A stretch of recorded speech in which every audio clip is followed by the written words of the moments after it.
Κοιτάξτε, από τη στιγμή που κανείς είναι ενεργός πολίτης ή είχε συμμετάσχει στα κοινά, όπως εγώ έτσι για αρκετά χρόνια, παραμένει ενεργός πολίτης.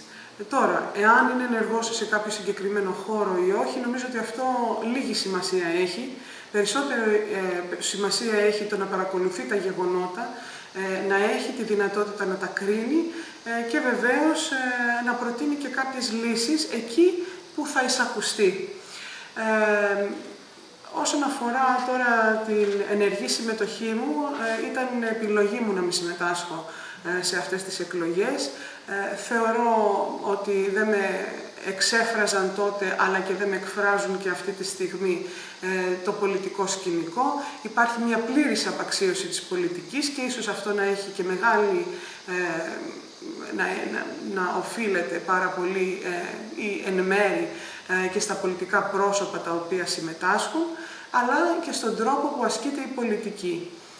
Υπάρχει ένας ξύλινος λόγος, υπάρχει ένας λόγος ο οποίος δεν διαπερνά τα στρώματα τα κοινωνικά, δεν αφουγκράζεται τα προβλήματα και αυτό πιστεύω ότι έχει πάρα πολύ μεγάλο ρόλος μεγάλος παίζει το γεγονός ότι πάρα πολλοί άνθρωποι οι οποίοι συμμετάσχουν στην πολιτική δεν έχουν καν εργαστεί στη ζωή τους για να ξέρουν πώς ακριβώς αντιμετωπίζεται η καθημερινότητα. Και όσον αφορά το θέμα της συμμετοχής μου στο περιφερειακό βέβαια ψηφοδέλτιο, πρέπει να πω ότι από πολύ νωρίς εξέφρασα την άποψη ότι δεν με εξέφραζε η πολιτική σκηνή και ότι δεν θα συμμετείχα. Βέβαια πρέπει να πω ότι